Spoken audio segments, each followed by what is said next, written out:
Somewhere along the way, most people learn to wait, not passively, actively, to look outward before moving forward, to seek the nod, the signal, the endorsement from someone whose judgment they have decided carries more authority over their choices than their own, to treat the approval of others as the prerequisite for action rather than the occasional bonus that sometimes accompanies it.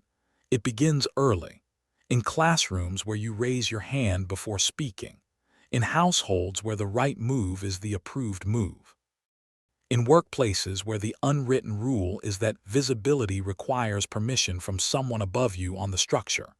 These are not malicious environments, they are ordinary ones.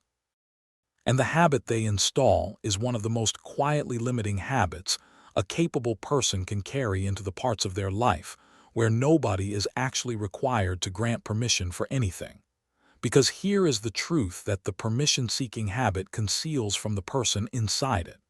Nobody is coming to tell you that you are ready, not because you are not ready, but because readiness for the things that actually matter, the creative work, the business, the bold move, the life built around what you actually want, is not something that can be conferred from outside. It is something you declare from inside. And the declaration, not the permission, is what starts everything.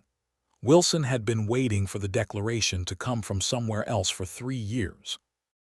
Stay with us, because today we are telling the story of a man who held his best moves hostage to the approval of people who were never going to give it, and the unexpected moment that showed him that the permission he had been waiting for was never theirs to give.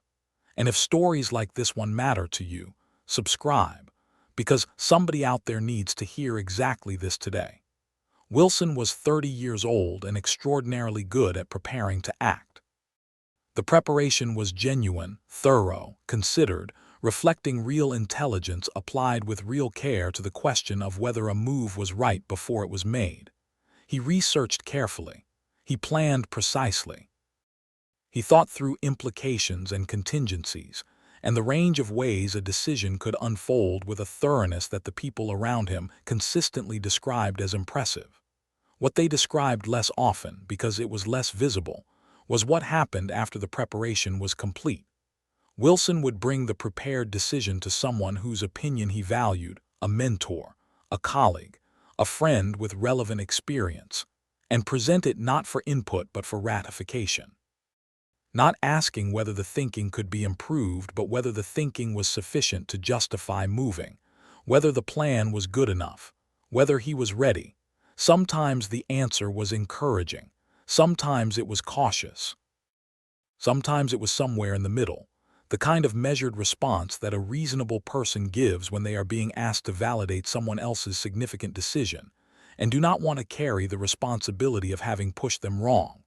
And Wilson, having sought the permission, would receive the response and return to his preparation, refining, adjusting, accounting for the caution, building the case more thoroughly before seeking validation again.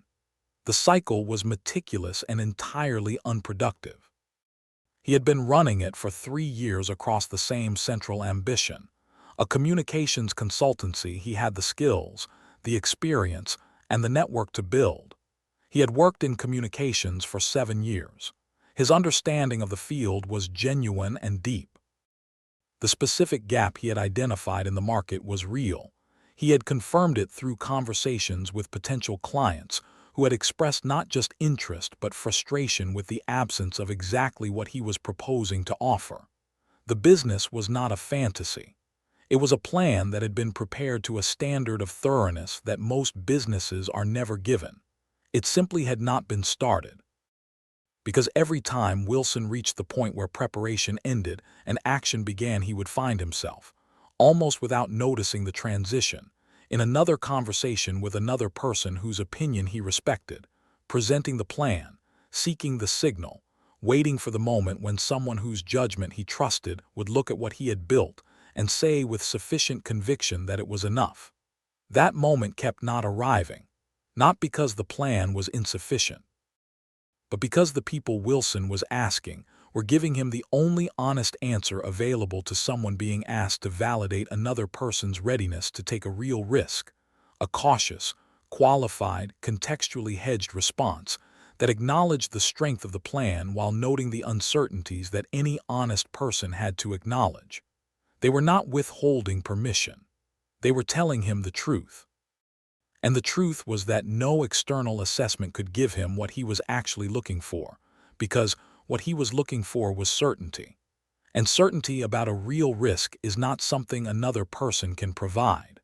The moment that shifted everything arrived on a Tuesday evening through a podcast Wilson had not been looking for. He had been driving home from yet another conversation with yet another mentor, a well-regarded figure in his industry, whose opinion Wilson had been seeking for the third time in 6 months. The mentor had been generous as always, encouraging as always, and measured as always, noting the genuine strength of the plan alongside the genuine uncertainties that remained. Wilson had left the conversation with the same unresolved feeling he always left these conversations with: not discouraged, not encouraged, suspended. He had the podcast on as background to the drive, a long-form interview with an entrepreneur whose name he recognized. Somewhere in the middle of the conversation, the interviewer asked the guest about the moment she had decided to start her first business. The guest paused for a moment and then said something that made Wilson reach forward and turn the volume up. She said, "I realized one day that I had been asking everyone around me for permission to do something that was entirely mine to do. And I understood that the asking was not due diligence. It was fear with a professional appearance. I was not seeking input. I was seeking someone to share the responsibility for a decision that only I could make. And the moment I understood that the permission was never going to come from outside because it was never located outside. It was located in the decision itself." Wilson drove the rest of the way home in silence. He sat in his car outside his house for 20 minutes. He was not thinking about the business plan. He knew the business plan in the kind of detail that results from 3 years of refinement. He was thinking about the question he had never asked himself directly. Not is the plan good enough, but why did he need someone else to tell him it was? The honest answer, arrived at in the quiet of a car parked outside a house on a Tuesday evening, was not comfortable. He needed someone else to tell him because if someone else told him and it still failed, the failure would be partially theirs. The validation he had been seeking was not really about the quality of the plan. It was about the distribution of responsibility for the outcome. He had been trying to make a solo decision into a shared one so that the risk of being wrong was not entirely his to carry.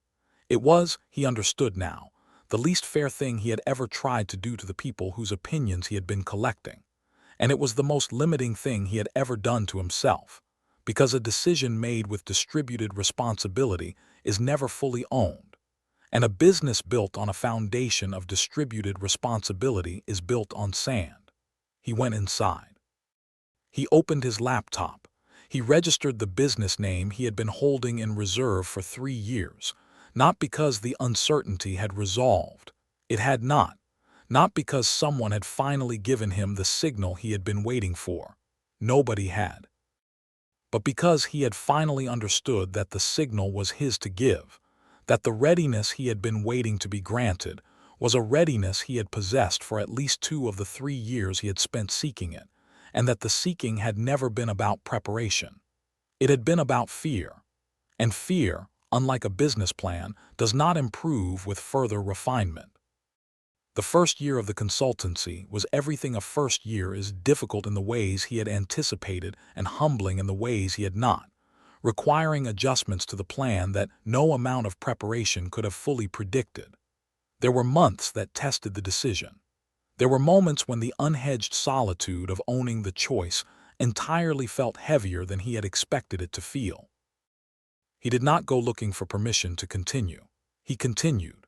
By the end of the second year, the consultancy had 7 retained clients and a pipeline that suggested the third year would be the one where the foundation he had built became undeniably solid.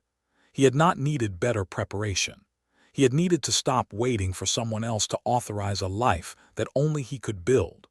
The permission you are waiting for is not held by anyone outside you. It was never held by the mentor whose opinion you have sought 3 times. not by the colleague whose encouragement you have been hoping would finally feel sufficient, not by the market, which will only respond once you have entered it, or the timing which will only reveal itself once you have committed to it, or the certainty which will only arrive if it arrives at all after the decision rather than before it. The permission is the decision. The moment you make it fully, without seeking to distribute its weight across other people's endorsements, the thing you have been preparing for can finally begin. You are not waiting for the right moment. You are not waiting for better preparation. You are waiting for yourself to authorize something that has been authorized since the moment you understood clearly what you wanted and why. Wilson spent 3 years seeking permission from people who were never holding it. The day he stopped asking was the day he started building. Stop waiting. The permission is yours. It always was. If this story moved you, subscribe and share it with someone who needs to hear it today.